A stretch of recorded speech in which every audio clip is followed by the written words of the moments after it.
Yella Academy for Competitive Exams welcome again the aspirants of Neet and Iit Jee to the concept of isomerism in chemistry.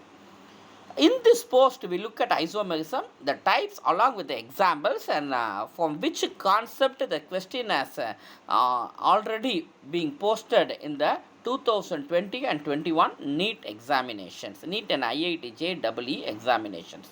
The concept of isomerism was given by Berzelius, an organic chemist. That is, two or more compounds with the same molecular formula, but they differ only in the structural arrangement of atoms. That is, they differ only in the structural formula, and obviously the properties of what? Physical and chemical properties will also differ. Isomerism is of two types broadly: constitutional isomerism, stereoisomerism. Constitutional and stereoisomerism. Another important thing, the two concepts which differentiate organic and inorganic compounds broadly are isomerism and catenation. Isomerism and catenation are exclusively exhibited by organic compounds. Now moving to the constitutional isomerism, otherwise referred by the term structural isomerism. It arises due to difference in bond connectivity between atoms in a molecule. It arises due to difference in bond connectivity between atoms in a molecule. It is of various types: chain isomerism, position isomerism, functional isomerism, metamerism, tautomerism, and the last is ring chain isomerism. Moving to the first type of isomerism, that is chain, or otherwise referred as nuclear, otherwise referred as skeleton isomerism. Compounds having same molecular formula but differ in carbon chain length. That is, compounds having difference in carbon chain length. They differ in the number of atoms of carbon present in the main chain. The first example quoted is of the molecular formula C5H12, that is N-pentane. It is a open chain, that is linear, aliphatic saturated compound. Yes, we can write the first possible structure for the molecular formula C5H12 is pentane, that is 5 carbon atoms in the main chain. In the second case, we can drop a methyl group linked to the carbon 2, that is CH3, CH, a methyl is dropped, CH2, CH3.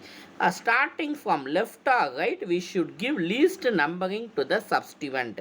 In this case, the substituent is the methyl group, and we start the numbering from left hand side. We assign the position 2. Hence the name 2-methylbutane. 2-methylbutane.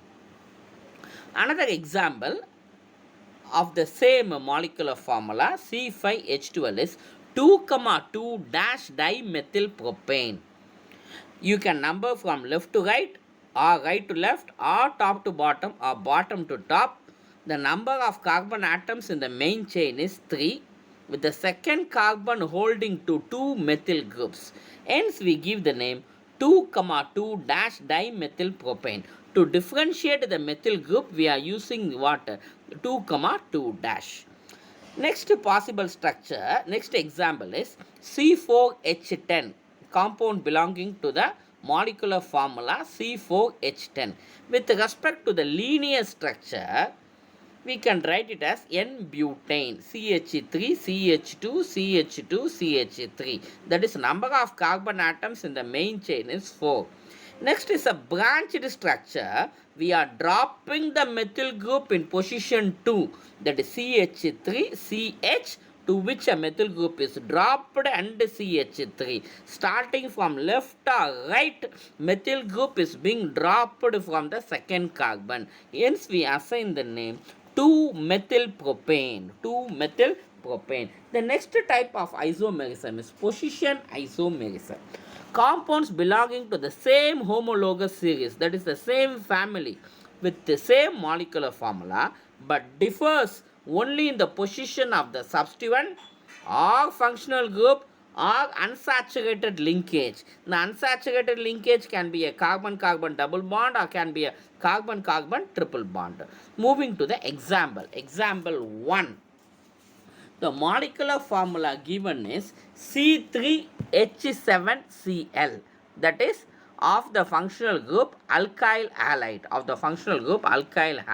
Here we can write two different possibilities. The chlorine atom can bond to the first carbon or to the second carbon. If it bond to the first carbon, it is called by the name 1-chloropropane. Why? Because the chlorine atom in the case of alkyl halide is bonded to the first carbon from right hand side. Hence we assign the name 1-chloropropane. The second case is 2-chloropropane because we have bonded the chlorine atom to the second carbon, either from left or from right. Hence we have given the name 2-chloropropane. Propane indicates it is a saturated aliphatic compound. It is a saturated aliphatic compound. The second example is of the molecular formula C4H8. Here we are seeing a unsaturated compound by the name butene.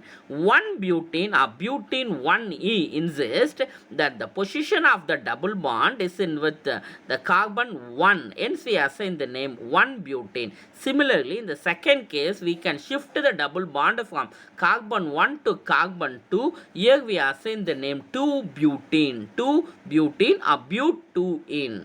That is, in this case of position isomerism, the position of the double bond varies from either from position 1 or to position 2.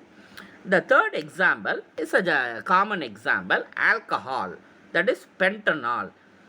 Here, OH group is attached to the third position, either numbering from right or from left. Hence the name, we assign the name 3-pentanol. Pentane indicates it is a linear aliphatic saturated compound, and we have to slash E and add OL for alcohols, as the common name for alcohols is alkanol. However, the 3 indicates the position of attachment of OH to the carbon atom. It is bonded to the third carbon atom, numbering either from left or from right. The second example is 2-pentanol, in which you have bonded the OH group to the second carbon atom from left hand side. Now, we see some more additional examples. Let us see an example relating to molecular formula C5H10O. The functional group what we have taken is a ketone. Since it is 5 carbon, we assign the name pentanone. Here we have the functional group C double bond O, that is the ketonic functional group in second position. Hence we assign the name pen-2-one or 2-pentanone. In the second case, the position of the ketonic functional group is in third position, either from left or from right. Remember, my dear students, always give least numbering to the functional group or substituents or double or triple bonds starting from left or right. Here, hence we give the name pent-3-one, that is 3-pentanone. Before winding up this class, we will see one example from aromatic or ring compounds. The xylene, that is, we have got a methyl group to the second position. Hence, we assign the name orthoxylene. As you are aware, position number 2 and 6 represents ortho position. Position number 3 and 5 represent meta, and position number 4 represents para in case of mono-substituted benzene. Yes? So, we here the name is orthoxylene, or else we can give it by the name 1,2 dimethylbenzene. As position number 1 and 2 are occupied by methyl, we give the name 1,2 dimethylbenzene. In the second case, it is 1,3 dimethylbenzene. However, the common name is metaxylene. The last example is 1,4 dimethylbenzene. How come 1,4 dimethylbenzene? The methyl groups are in what? First and fourth position. That is the fourth position, we use the name para. Hence, we can also call it by the name paraxylene. However, the IUPAC name is 1,4 dimethylbenzene. In this example, the substituent has changed its position from second to third to fourth, that is from ortho to meta to para, but the molecular formula, that is C6H4 CH3 twice, does not change, but the structural arrangement of the substituents differs. In the next post, possibly tomorrow evening, we will have a good look at functional isomerism and metamerism. In the last Neet, one question has come from metamerism concept. Dear students, if any doubt, do let me know. Thank you. Have a great day.